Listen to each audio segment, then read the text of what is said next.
Before we begin, if you enjoy stories drawn from forgotten records where the truth hides between what was written and what was erased, consider subscribing so you don't miss the next one, and let me know your thoughts in the comments. I read them all. I came across the account of Martha Elkins not in a history book but in a stack of brittle, dust-covered school reports hidden in a county archive. The folder was thin, too thin for a case that left an entire prairie community shaken for decades. There were only a few official statements, an attendance ledger, and 2 short witness recollections from the rescue party. Yet, even with so little, the weight of the story pressed through the paper, as if it had waited a long time for someone to open it. Dakota Territory in 1877 was still a place where winter could kill you without effort. Homesteads were scattered far apart, the rail line a distant rumor, and when the wind carried snow across the plains, there was nothing to break it but the houses people built with their own hands. Martha had arrived in late August, a 22-year-old from Ohio, who had been trained at a small teacher's college. Her assignment was a one-room schoolhouse on the outskirts of a settlement too small to appear on most maps. The building was plain with clapboard walls, a pot-belly stove in the corner, and a narrow living room attached for the teacher's quarters. Her students, 14 of them, were the children of farmers and tradesmen, ranging in age from 7 to 15. They walked miles to class, cutting across frosted fields or following wagon ruts when the weather was bad. By October, Martha had begun to earn their trust, although they still spoke more freely with each other than with her. The autumn term passed without trouble. There were harvest festivals, Sunday gatherings in the settlement's church, and evenings when she read by lamplight until the fire burned low. But that winter was not like others. Early in December, word came from the postwriter that a storm was building in the northwest.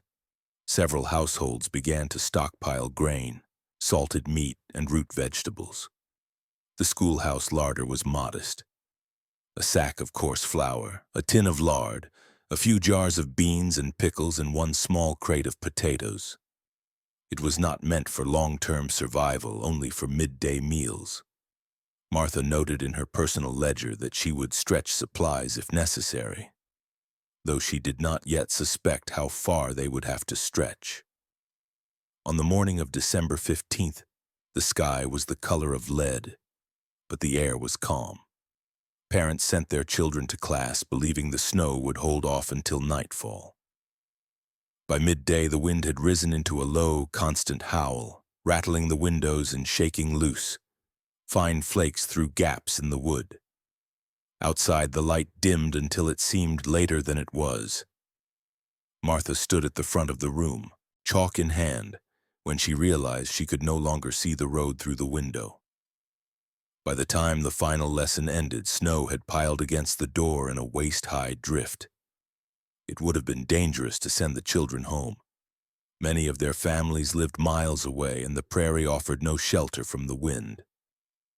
Martha decided they would all remain at the schoolhouse until the storm passed. They pushed desks to one side, spreading blankets near the stove. The older children helped carry in the remaining firewood. It was crowded but warm for that first night, the air filled with the scent of burning pine and the low murmur of voices. She told them stories from her own childhood, stories meant to calm, though she noticed how their eyes kept flicking toward the dark windows. That night, the wind's voice rose higher, and the temperature fell until the glass frosted over from the inside. At some point before dawn, the fire guttered out, and everyone woke shivering. She stoked it again, using more wood than she had planned. By morning, the snow had sealed the schoolhouse completely. They were alone with no path out. The second day, the storm showed no sign of breaking. Meals were simple: thin porridge, a little bread, and tea brewed from dried leaves she found in the cupboard. She wrote in her ledger that the children bear it well so far. But the woodpile was shrinking quickly, and she had begun to ration the flour. By the third day, the sound of the wind had become a constant presence, masking every other noise. The children huddled close to the stove during lessons, and some had stopped asking when they could go home. She assured them it would not be long, though she could not see more than a few feet beyond the glass. In the dark hours of the fourth night, she heard something outside, a slow, heavy sound moving past the wall. She told herself it was the wind shifting the drifts. Still, she sat awake until the faintest light returned, listening, her hands wrapped tight around a mug of cooling tea. The storm was not over, and no one had come looking for them yet. The days blurred together in the way they do when the outside world is cut off, and the hours are measured only by the turning of the stove's damper and the slow emptying of shelves. The storm did not relent.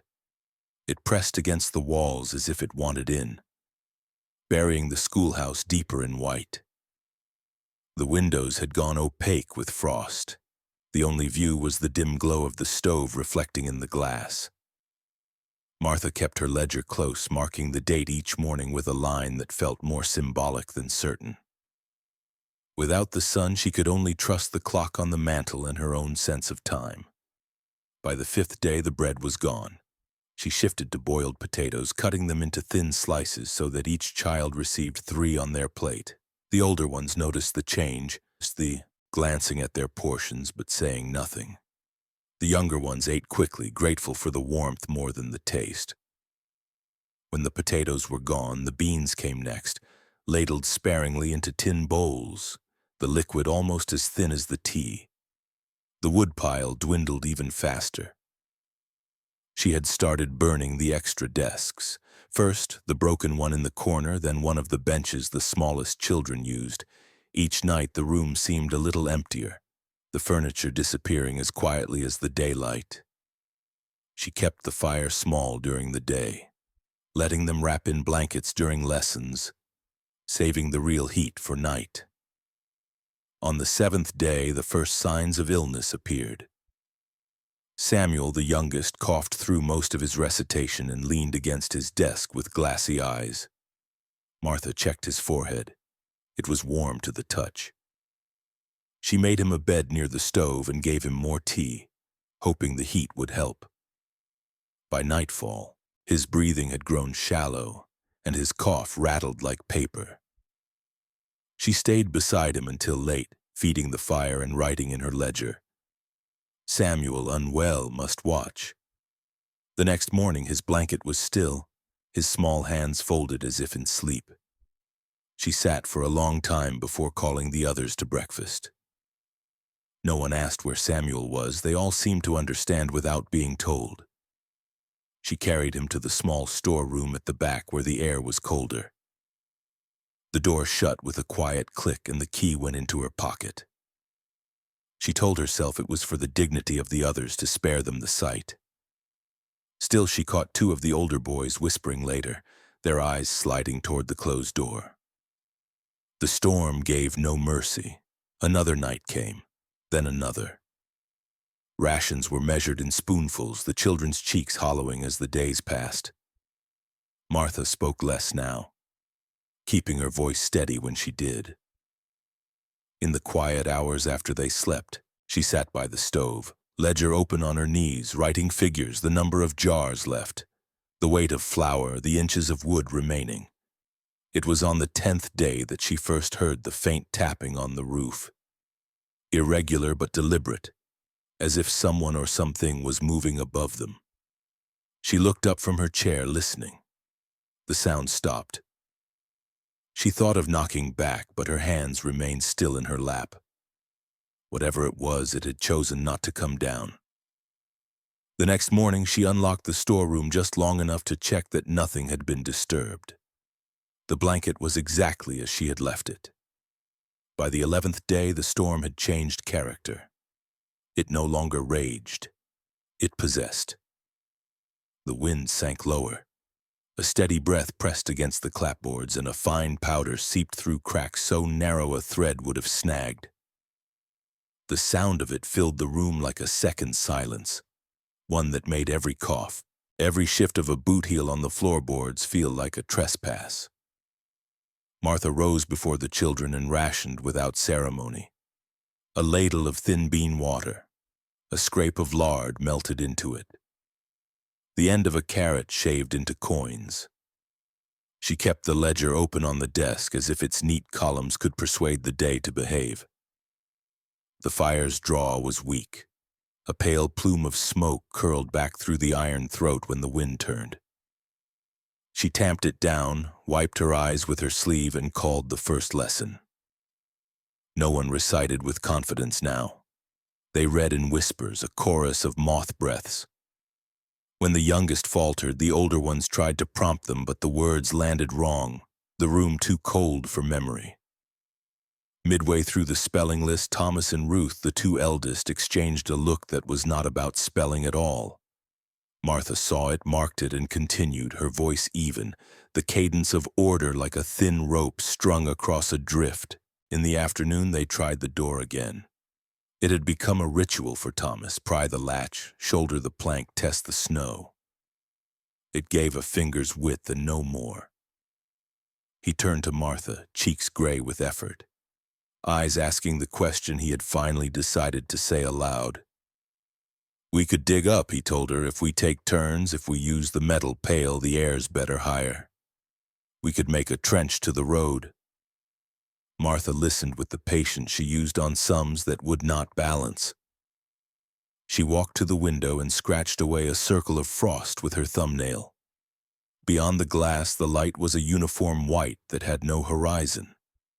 She pressed her palm to the sash, waited, then pulled it back, fingers damp. "If the trench collapses," she said, "we lose heat and time. If it holds, the wind steals both. We wait." Ruth's chin tightened. "We could leave in pairs. My father's pasture is only 2 miles. If we keep the school in sight, we won't." "You would lose the school in 10 steps," Martha said, not sharply, not unkindly. The words had the weight of fact. She looked at their boots, cracked, stiff, salt scored from other winters, and at their hands raw where mittens had thinned. She looked at the children behind them, smaller faces watching the doorway as if it might decide for them. She told Thomas to tend the stove and told Ruth to help sort the books that were left, and the matter settled itself the way heavy things do when no one can lift them. That night, the tapping returned. It came from one corner of the roof, paused, then traced a line toward the chimney and back again. Martha counted the spaces between taps until the numbers lost meaning. She rose once, bare feet quick on cold boards, and slipped the key from her pocket to the storeroom door. The lock turned cleanly. She opened it a hand's width, listened to the breath of the colder air that lived in there, and closed it again. When she turned back, she found Ruth awake, sitting upright beneath a blanket with eyes that had not been young for several days. "What is that sound?" Ruth asked, voice so quiet it seemed to have been left there earlier for Martha to find. "Snow settling," Martha said. "Sometimes it has bones." She waited for Ruth to frown at the oddity of the phrase, but the girl only lay back and faced the wall as if the wall could be convinced to become something else. On the 13th day, a crate of slate splintered into burnable pieces.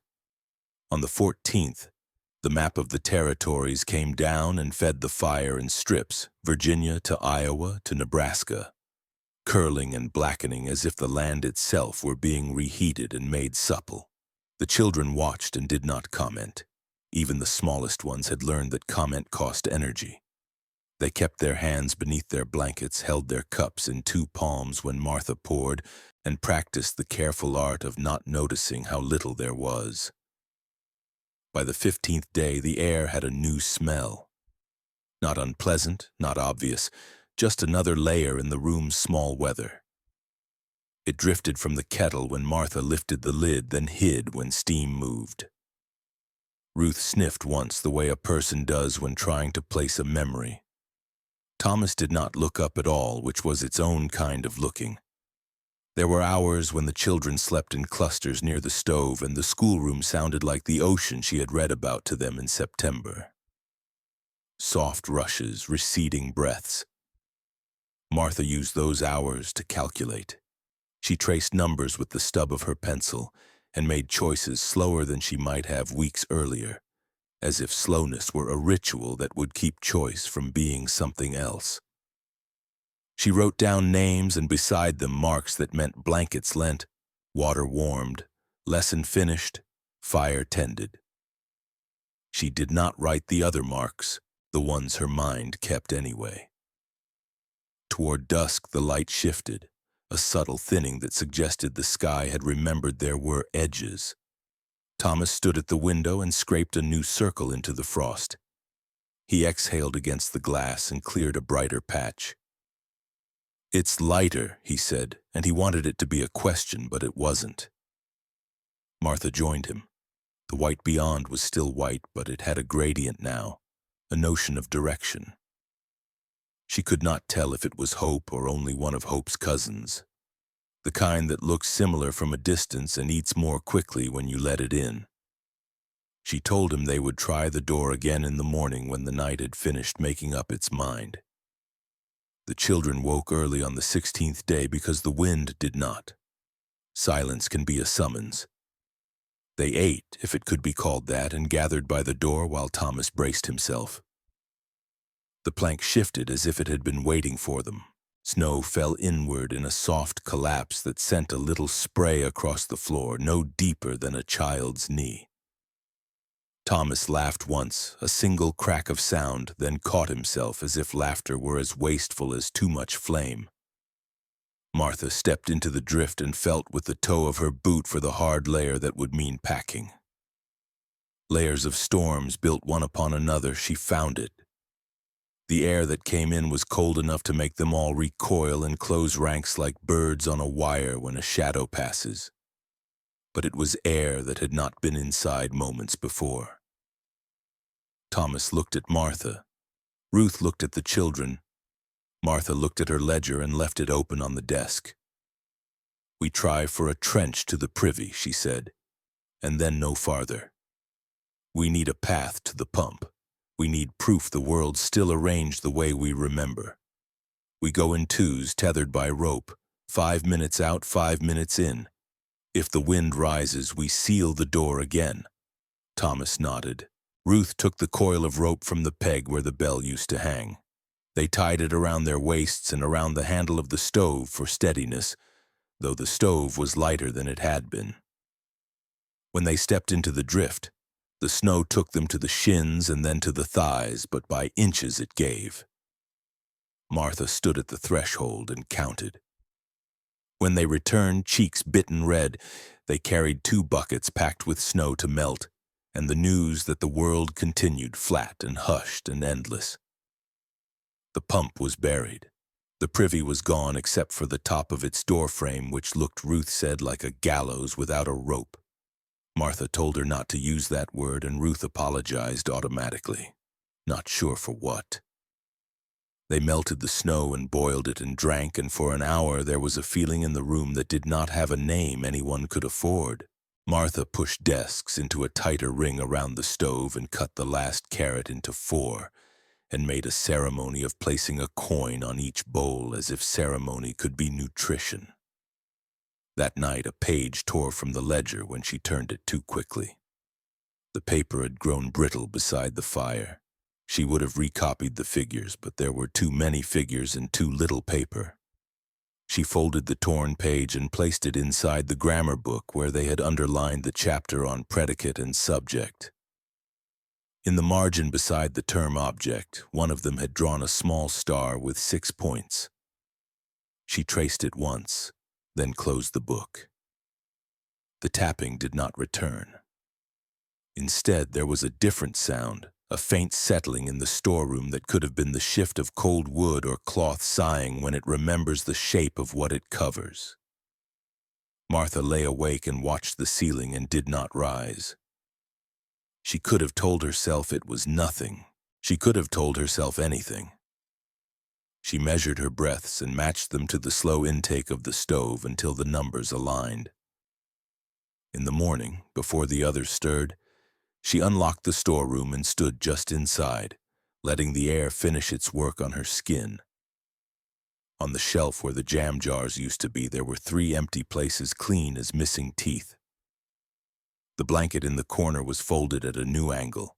She closed the door and slid the key back into her pocket and went to the stove to make water taste like tea. When Thomas and Ruth woke, they did not ask. When the younger ones woke, they did not notice. Martha counted bowls. Every number landed where she placed it. By the 17th day, the frost had crept into the grain of the wood itself. The desks, the door frame, even the pegs on the wall seemed glazed in a pale film that would not melt no matter how near they were to the stove. When they spoke, their breath hung in the air like small unanswered questions. The rope from yesterday's digging still lay coiled by the door, a reminder that the world outside was no kinder for having been seen. After the morning's meager meal, water tinged with a pinch of flour for thickness, Thomas stood again by the door. This time there was no pretense about the privy or the pump. He wanted to keep walking beyond the small circle they had carved out across the flat white, until the roof lines of the settlement broke the horizon. Ruth stood behind him, arms crossed, jaw set as if her decision had been made days earlier. "We can make it," she said, "if we leave at dawn, if we keep each other in sight." Martha didn't answer at first. She was mending one of the blankets where the wool had thinned, pulling the needle through in even strokes. When she did speak, her voice was quiet but carried through the room. "And if the wind returns, while you're half a mile from shelter." Ruth's reply came fast, too fast. "Then we keep walking." The others had gone still, their eyes shifting between the 3 of them. Martha set the blanket aside and rose. She walked to the door, pulled back the latch, and opened it just enough for a slab of cold to enter. The snow was a blank sheet under a sky so pale it looked bleached. She let them feel it, feel how it cut even in stillness, and then shut it again. "You wouldn't make the fence line," she said. "And if you did, there'd be no one waiting?" That ended the argument in words, but not in the body. The day moved on, but the air between them was taut. Ruth sat near the stove, staring into the fire with her lips pressed tight. Thomas busied himself with the rope, uncoiling and coiling it again until the fibers wore into his palms. That night the sound returned. Not the tapping, but a slow drag across the roof, a weight that shifted from one beam to another. The wind had not risen. The silence outside made the sound more distinct. Martha sat up, pulling her shawl close. In the dim light, she could see Ruth already awake, eyes fixed on the ceiling. "What is it?" Ruth whispered. "Snow," Martha said again, though softer this time, as if the word itself might be listening. The dragging stopped, and for a long moment there was nothing. Then from the storeroom, a muted thump just once, the kind of sound a pile makes when something is taken from it. In the morning, the smell from the kettle was richer than before. The steam curled in heavier ribbons. The children ate in silence, the spoons scraping tin. Ruth paused once, her spoon mid-air as if she were on the verge of speaking, then lowered it again. Thomas did not look up at all. Martha refilled her own bowl before the kettle was empty, her movements unhurried, precise. She made note in the ledger. Supplies holding steady. No one asked how. That afternoon, Ruth stopped her near the desk while the others dozed. Her voice was low, but her words were not uncertain. "What happens in that room?" Martha met her gaze without flinching. "Things that keep us here." Ruth didn't ask again. She walked back to her place by the stove, wrapped herself in the blanket Martha had mended, and stared into the embers until they dimmed. That night, no one mentioned the rope by the door. The sky darkened without warning on the 19th day. In the early hours, it had been a dull silver, the kind of light that promised nothing but held no threat. By afternoon, a gray wall had risen on the horizon, moving toward them with a steady, unbroken line. The temperature inside the schoolhouse dropped before the first flake reached the window.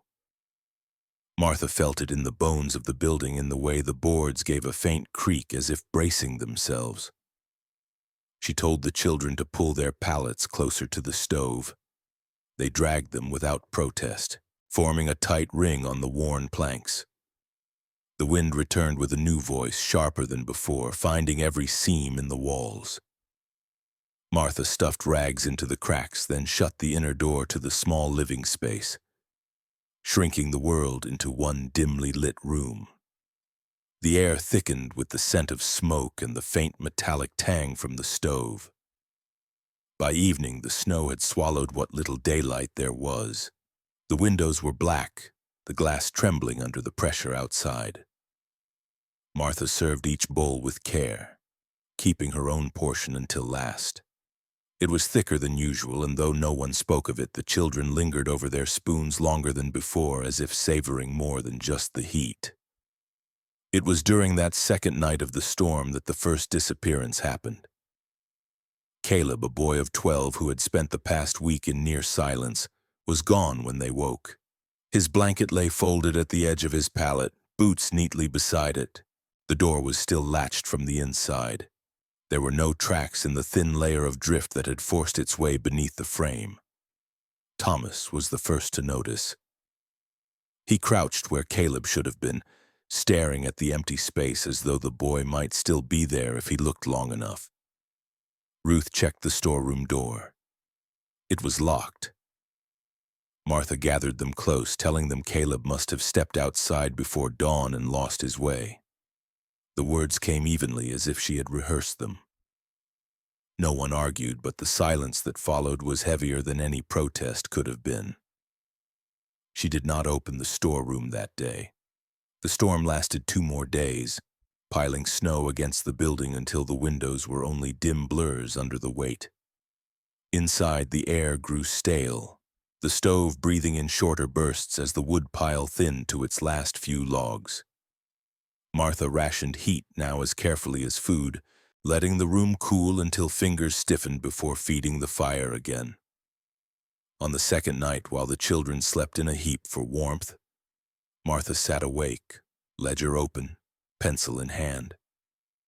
She added a name to the margin and drew a small line beside it. Then she closed the book and listened, not for wind, but for the faint, deliberate sounds from behind the storeroom door. When morning came, she unlocked it alone. The hinges gave a low groan and a draft of colder air slid past her skirts. She stepped inside, stayed for less than a minute, then came out with the kettle cradled in both hands. Breakfast was served without comment. The storm broke on the 23rd day, but the relief it should have brought never reached the room. The air was clearer, the light returning through windows stripped of their snow covering. Yet the children did not rush to the glass. They stayed near the stove, their bodies drawn inward, as if the true danger was not outside. It began in their eyes. Thomas, usually quick to look at Martha when she spoke, kept his gaze on the floor, answering questions with the briefest possible words. Ruth, who had once mirrored Martha's movements like an apprentice, now watched her as one might watch the line of a horizon, measuring distance. The younger children were restless but quieter than before. Their play muted, every sound weighed against the silence that followed. Martha noticed, though she gave no sign, she continued her lessons, her measurements, her quiet tending of the kettle. The storeroom door stayed locked, the key in its place in her pocket. No one asked directly about Caleb, but she saw the way Thomas paused when he passed the door, as if his body might remember what his voice refused to name. That night, when the room had settled into the slow rhythm of sleep, Ruth remained awake. She lay on her side, eyes half closed, breathing evenly until she was certain Martha believed she slept. From beneath her blanket, she watched as Martha rose, wrapped herself in her shawl, and moved toward the back of the room. The sound of the key in the lock was soft, almost careful enough to be lost beneath the shifting of embers, but Ruth heard it. The door opened just wide enough for Martha to slip inside. No light was taken with her, but a thin draft of colder air passed into the room. Ruth counted the seconds in her head. 103. The door closed again. When Martha returned to her place near the stove, her shawl was drawn tighter, and the faintest wisp of steam trailed from the rim of the kettle she now carried. She ladled water into it from a bucket, then bent over the stove, her hands steady as she fed the fire. Ruth closed her eyes before Martha could look her way. The following morning, the smell from the kettle was different again. Not unpleasant, never unpleasant, but thicker, deeper in some way Ruth could not name. She ate slowly, watching the others. None of the children refused their portion. Hunger does not allow for refusal. Later, when Martha stepped outside to check the trench, Ruth leaned close to Thomas and whispered. She told him what she had seen. His jaw tightened, but he said nothing. She pressed him for a plan. He shook his head once firmly. That night, Ruth stayed awake again. This time, she was not the only one. By the 25th day, the air in the schoolhouse felt heavier than the snow outside had ever been. The sky beyond the windows was pale and cloudless, a rare stretch of calm that might have been beautiful in another time. Here. It only meant that sounds carried further. Every scrape of a spoon, every shift of a chair seemed amplified, as though the walls themselves were listening. That morning, Samuel Dorr, 15, broad-shouldered and one of the few still strong enough to help Thomas with the trench, did not rise from his pallet. His blanket lay rumpled, his boots still at the foot of his bedroll, and the space he should have filled was cold. Thomas noticed first. He moved through the room quickly, checking the door, the windows, even the narrow crawl space beneath the teachers' quarters. The snow outside was undisturbed, no tracks, no sign of departure. Ruth's eyes went to the storeroom. The door was closed, the key still in Martha's pocket. She said nothing, but the tightening of her mouth was its own accusation. Martha stood at the front of the room, hands clasped. She told them Samuel must have wandered in the night the way Caleb had. The air outside, she reminded them, could take a person before they knew they were lost. Her voice was calm, but her eyes rested on each of them in turn, holding their gaze just long enough to suggest that to question her would cost something they might not wish to spend. The kettle simmered before noon. The scent that drifted from it was richer than it had been in days, filling the small space with a warmth that was almost comforting. Almost. The younger children ate without hesitation. The older ones glanced at one another, but they ate too. Hunger was the one constant that overruled doubt. That evening, Ruth drew Thomas aside while the others were busy with the fire. She told him this was the moment. They couldn't wait any longer. If they meant to search the storeroom, it had to be before another night passed. Thomas hesitated. He knew the risk. The key was always with Martha, and she was never far from them. When the room settled into sleep, they tried. Ruth feigned restlessness, pacing near Martha until she could glimpse the key tied to a cord inside her pocket. Thomas, moving from the opposite side, made a show of tending the stove, but Martha stirred before they could do more. She rose without speaking, walked to the storeroom, unlocked it, and stepped inside. The door closed behind her. The seconds stretched. Ruth and Thomas exchanged a look, half plan, half warning. But then the lock turned again, and Martha emerged, carrying the kettle as she had every other night. She poured a small amount into her own mug, drank, and set it by the stove. Her eyes moved between them once, slow and deliberate, before she returned to her seat. Neither Ruth nor Thomas tried again that night, but the thought had rooted itself, and in the dim light it was clear Martha knew it. On the 26th day, the silence fractured. It happened in the hour after breakfast, when the fire was still high enough to give off light, but not yet enough to chase the cold from their hands. The children were gathered in their usual tight circle, the steam from their bowls curling upward in faint ribbons. Thomas set his spoon down and looked directly at Martha. It wasn't the quick glance of a question kept to himself. It was a steady, fixed gaze, one that made the others pause mid-bite.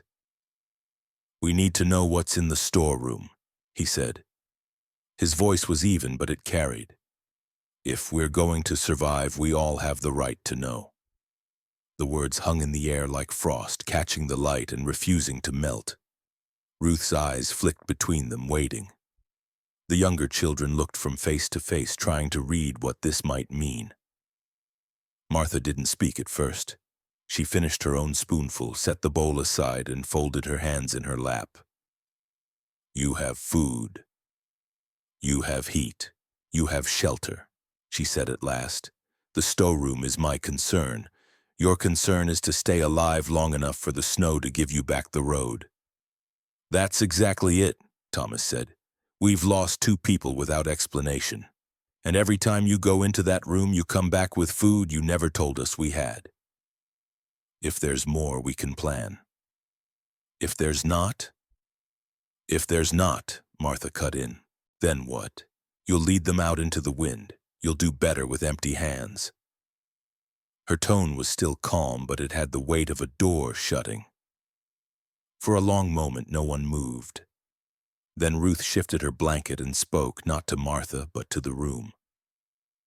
"If the storeroom is just for food, then there's nothing to hide." Martha's gaze moved to her.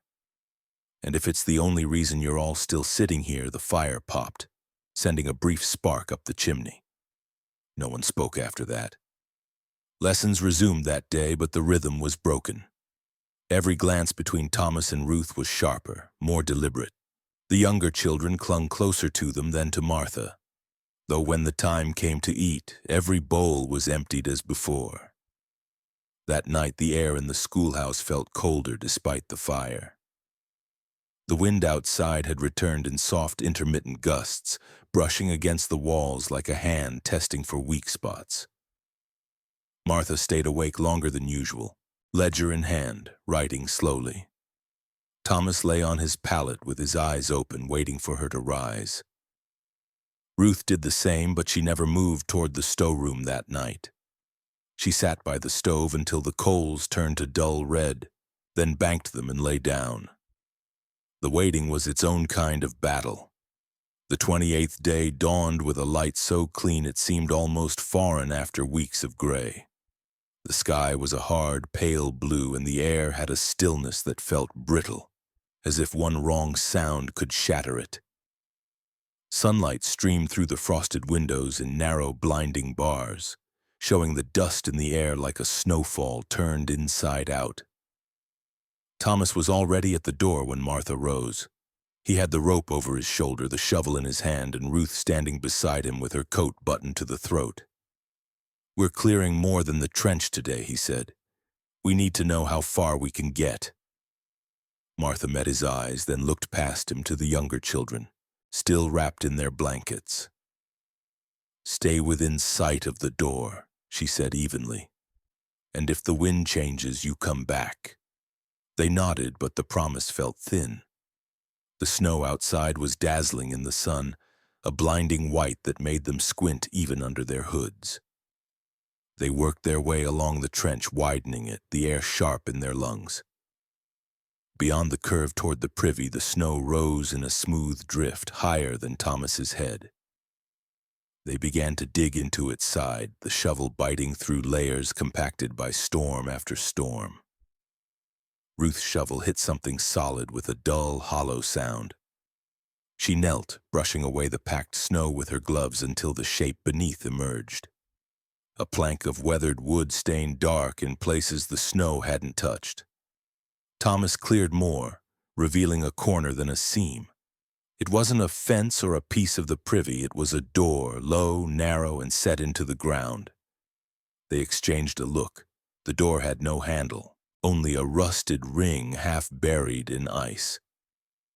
Thomas tugged at it, but the wood resisted, frozen to whatever lay beneath. Ruth chipped at the edges with the shovel until the ice gave way enough for the ring to move. Together they pulled. The door lifted with a groan, releasing a breath of air so cold and still it felt like it had been waiting for years. The darkness inside was thick, swallowing the sunlight at the threshold. A set of wooden steps descended into it, vanishing after the third. Ruth leaned forward, squinting. She thought she saw the outline of shelves and on them shapes covered in cloth. No sound came from within, but the smell, faint, metallic, and oddly sweet, slipped up toward them. Thomas started down the steps, but Martha's voice cut through the air like a line pulled taut. "Close it." They turned to see her standing at the end of the trench, her coat unbuttoned, her breath clouding in the sunlight. She hadn't raised her voice, but the words had the weight of a command she expected to be obeyed. Ruth hesitated. Thomas looked at the darkness one more time, then back at Martha. Without a word, he lowered the door. The thud it made as it shut seemed louder than it should have been. They shoveled snow back over it, though neither of them suggested it was to keep the wind out. When they returned to the schoolhouse, Martha was already by the stove, the kettle beginning to hiss. She did not ask what they had seen, and they did not tell her. But the air inside was different now, thinner, as if a part of it had been taken outside and buried again. That night, the smell from the kettle was stronger. The memory of the buried door stayed with Ruth through the day, pressing at the edge of her thoughts no matter how she tried to push it aside.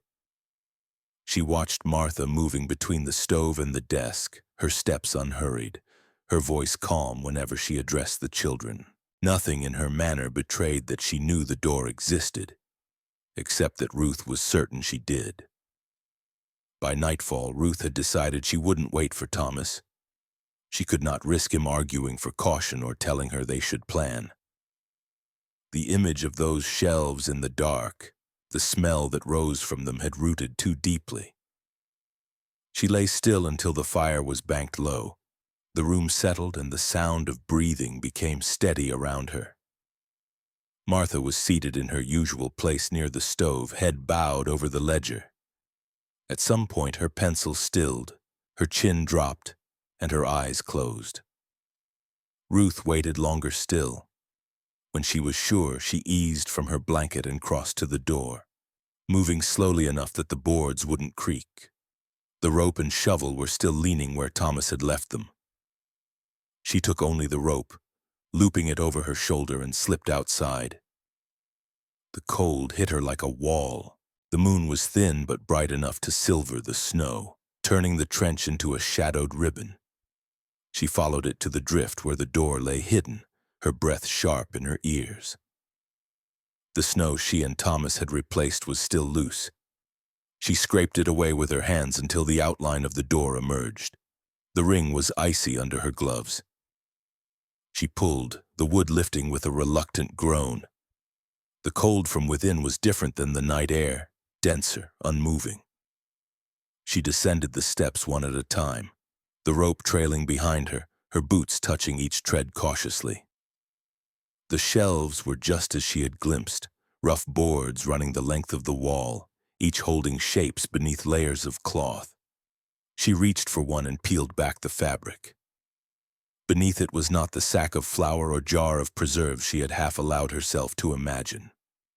It was a boot, a small one, worn at the heel. The leather cracked. It was still laced, the laces stiff with frost. Her breath caught. She pulled back another cloth. This time it was a folded coat, Caleb's coat. She recognized the missing button near the collar, the patch at the elbow she had sewn herself during a lesson break. Ruth stepped back, her hand gripping the shelf to steady herself. The cold seemed to press closer, the air too thick to breathe. On the lowest shelf, partly in shadow, something glinted faintly. She crouched, lifting the cloth just enough to see the edge of a tin bowl. Inside it, dark against the metal, was something unidentifiable yet unmistakable in its suggestion. A sound from above froze her in place. The creak of snow under a footstep, deliberate and close. She turned toward the stairs, but the rectangle of pale light at the top had darkened. A figure stood there, unmoving. Martha's voice came down the steps, calm as ever. "You should be asleep, Ruth." For a moment, Ruth could not speak. When she did, her voice was thin. "What is this place?" There was a pause. "Then the reason we're still here." Martha descended one step, then another, until her face was just within the light from above. "Come back up. You'll catch your death down here." Ruth didn't move. She kept her eyes on the shelves, on the shapes still hidden beneath their coverings. But in the end, she climbed. Martha closed the door behind them and replaced the snow as if she had done it 100 times before. Inside, the stove was burning higher than Ruth remembered leaving it. The kettle was already steaming. Ruth waited until morning to speak to Thomas. Through the long hours of the night, she lay awake, her body tense under the blanket. The image of the shelves pressing into her thoughts like frost that refused to thaw. Martha moved about the room in her usual unhurried way, tending the stove, checking the latches, writing in her ledger. But every gesture now seemed sharpened, deliberate. Ruth kept her eyes lowered, knowing that Martha's calm was not the absence of watchfulness. When the children were occupied with their slates, Ruth moved to the far side of the room where Thomas was stacking split wood. She spoke in a whisper that barely stirred the air.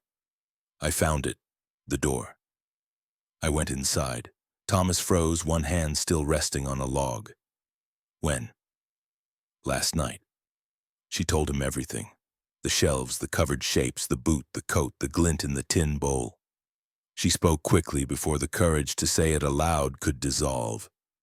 "It's them, Thomas, Caleb, Samuel, and maybe more. She's keeping them there." His face tightened, but he didn't look toward Martha. "You're sure?" Ruth nodded once. "We have to do something." Thomas set the wood down carefully, as though noise itself could betray them. "Not here. Tonight when she sleeps, well, take the key, open it together, and show everyone." The plan was simple in words, but heavy in execution. All day the knowledge sat between them like a third presence. Ruth saw the way Thomas avoided Martha's gaze, the way his hand lingered near the pocket where he would keep the key once they had it. But that night, nothing unfolded as they'd imagined. Martha did not settle by the stove as usual. Instead, she moved among the children longer than necessary, adjusting blankets, checking on the fire, even brushing a stray lock of hair from one girl's forehead.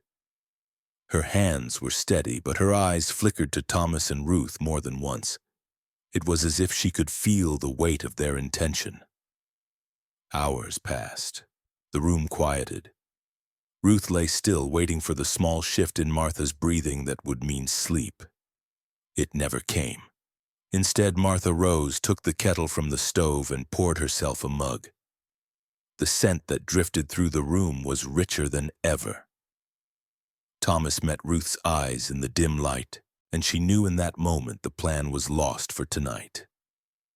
Martha stayed awake until the first pale hint of dawn, her seat by the stove a silent barrier. When morning came, she served them all from the kettle, her tone as even as if the night had been uneventful. But when she handed Ruth her portion, her fingers lingered a fraction too long on the rim of the bowl. "You need your strength," she said. Ruth forced herself to drink, though the warmth in the broth felt heavier now, as though it carried something more than heat. Thomas didn't speak to her again until the children were distracted with their books. His words were short, his voice low. "She knows it happened on the 31st night." The air inside the schoolhouse was brittle with cold despite the fire, the wind outside whirring at the eaves like a restless animal. Ruth woke in the dark and knew something was wrong before she understood why. There was a gap in the sound of breathing around her. Thomas's pallet was empty. His blanket lay crumpled, his boots gone. The door was latched from the inside. No sign of snow pushed in from beneath. She sat up slowly, scanning the dim outlines of the room. Martha was awake, seated near the stove with the ledger open on her knees. The fire's light cut across her face, shadowing her eyes. "Where's Thomas?" Ruth's voice was low, but it seemed to reach every corner. Martha didn't look up from her writing. "Gone out. Likely thought he could find the settlement." In the middle of the night, finally, Martha closed the ledger. Some people think they can outrun the cold. They're usually wrong. The words were simple, but the stillness behind them was something else. Ruth felt it settle over her, heavy as the snow outside. She lay back down, though sleep never came. Every creak of the walls, every shift of the fire was louder now. The younger children stirred only once, pulling their blankets closer without opening their eyes. By morning, there was no mention of searching for Thomas. The day moved forward as though his absence were not an absence at all. Martha kept them busy. Lessons in the morning, repairs to blankets in the afternoon, tending the fire in rotations. She spoke in the same calm voice, but Ruth noticed the subtle rearrangement of the room. The pallets were drawn tighter around the stove, the space between them narrowing. The rope and shovel were no longer by the door. The storeroom door remained locked.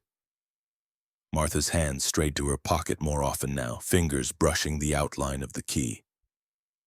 When she caught Ruth watching, she smiled faintly. "You'll have to help with the fire more," she said. "We're fewer now." That evening, Martha served them from the kettle again. The broth was richer, as it always seemed to be after someone was gone. Ruth forced it down, feeling each swallow like a stone. She knew she was alone now in what she had seen, in what she suspected. Alone except for Martha, whose eyes seemed to say she understood exactly what Ruth was thinking, and welcomed the silence. The rescue came on the 39th day, though at first it did not feel like rescue at all. It began with a dull, rhythmic thud against the outer wall, a sound so foreign after weeks of confinement that the children froze mid-lesson. Ruth's head snapped toward the door, her pulse quickening. Martha rose slowly, as if the noise were only an interruption she'd been expecting. She moved to the door, listened for a moment, and then unlatched it. A rush of frigid air swept in along with voices, low at first, then louder, layered with the muffled crunch of boots in deep snow. Two men appeared in the threshold, their faces red with cold, scarves frozen stiff around their necks. Behind them, the blinding white gave way to the dark shapes of others carrying shovels and axes, Dakota Territorial Guard once said. "We've been digging for days. Thought we'd lost this building entirely." Martha stepped aside, letting them in. "You took your time," she said evenly. The men stamped the snow from their boots, their eyes sweeping over the room. The children sat huddled by the stove, blinking against the sudden light. Ruth could see the change in the rescuers' expressions, relief tinged with something else. They were counting. "How many?" the taller man asked. Martha's answer came without hesitation. 14 at the start, fewer now. Cold and sickness took them. One of the men crouched beside a girl who wouldn't lift her head. "Any others outside?" "No," Martha said. "Those we lost."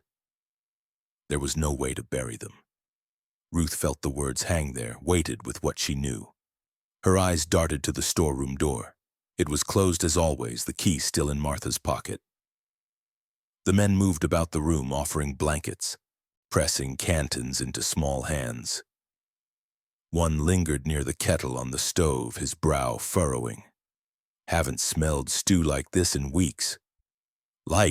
He said, thought supplies would be gone by now. Martha's voice was smooth. You learn to make do. They stayed only long enough to prepare the group for travel. Outside, the wind had calmed, but the snow still lay high, and the path to the settlement would take hours.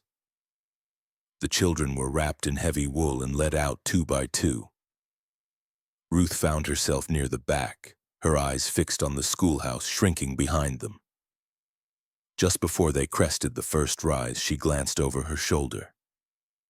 Martha stood in the doorway watching them go, the plume of her breath rising into the still air. For the briefest moment, their eyes met across the distance, and Ruth knew without question that the storeroom had not been opened for the rescuers. Whatever lay inside would remain there. Back in the settlement, the schoolhouse ordeal became the only story anyone told. The territorial guard had carried the children, what remained of them, into the small church that now served as a recovery hall. A fire burned high in the hearth, the air thick with the mingled scents of smoke and boiled broth. Women from the town moved among the survivors, wrapping them in quilts, pressing mugs of tea into their hands.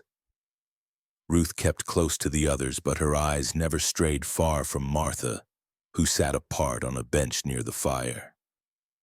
She looked thinner in the brighter light, her hair scraped back, her hands folded neatly in her lap.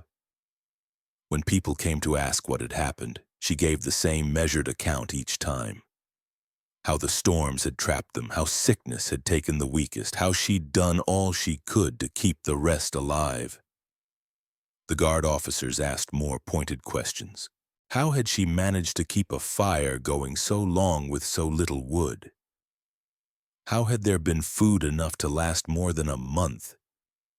Martha answered without hesitation, speaking of careful rationing, of dismantling furniture for fuel, of stretching every scrap into something that could fill a bowl. Ruth listened, her jaw tight. None of it mentioned the storeroom or the door buried beneath the drift. None of it touched the truth she had seen in the dark. When she tried to speak to one of the officers alone, he listened politely but shook his head. "We found no evidence of wrongdoing," he said. "Her account matches the state of the building." "She had a locked room," Ruth insisted. "There were things inside." His expression softened in the way adults use on children they don't believe. "You've been through a great shock. Memory plays tricks when you're hungry and cold." Word of Martha's survival spread beyond the settlement. Some called her a hero, the teacher who had kept a handful of children alive against impossible odds. Others were less certain, their doubts whispered in corners but never spoken aloud in her presence. Ruth noticed the small changes in how Martha moved through the town now. She walked with her head higher, met every gaze without flinching. The key, still on its cord, was gone from her pocket, but Ruth could not stop imagining where it might be now or what it might still unlock. On the 4th night after their return, Ruth woke in the church to find Martha sitting beside her bedroll watching her. The firelight flickered across her face, hiding and revealing her expression in turns. "You should rest," Martha said softly. "It's over now." But Ruth knew it wasn't. Not while the storeroom still stood, sealed and waiting. It was more than 20 years before Ruth saw the schoolhouse again. Life had pulled her far from the Dakota plains. Marriage, work, children of her own, but the winter of 1877 had never left her. It surfaced in quiet moments, in the clink of a metal ladle against a pot, in the hollow hush of a snowstorm passing her window. She told no one the whole of it. Some memories grew quieter with time. This one only settled deeper. The road to the settlement was rougher now, the land scarred by seasons of wind. What had been a cluster of buildings was little more than a scattering of weathered frames. The schoolhouse still stood, its roof bowed under years of neglect, the clapboards gray and splintered. The windows were empty, staring blind into the pale afternoon. She stepped inside. The air was still, carrying the faint scent of old wood and something colder beneath. The stove was gone, leaving only a square of blackened floorboards. The walls, stripped bare, showed the ghosts of where maps and slates had hung. Dust lay thick enough to soften her steps. She moved toward the back, her fingers brushing the door frame to the living quarters. The storeroom door was still there, its hinges red with rust. The lock hung open as if it had been waiting. For a moment she stood in the threshold, the cold of that winter rushing back so sharply she almost tasted the broth again. Then she stepped inside. The shelves were empty now, but the wood bore marks, dark stains in the grain, scratches along the edges where cloth might have caught. In the corner, half buried under debris, she saw the edge of something metal. She knelt and pulled it free. A tin bowl dented, its surface dull with age. She turned it in her hands.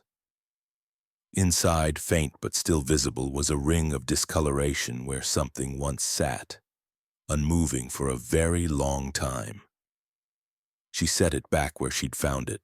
When she stepped out into the fading light, snow had begun to fall, small and dry, swirling in the wind. She closed the door behind her, though there was no key now, and began the long walk back to the road. She did not look over her shoulder. In the years after, when the memory of that visit blurred, one thing stayed clear. The feeling she'd had as she left the schoolhouse, the certainty that what had happened there in 1877 would never truly belong to the past.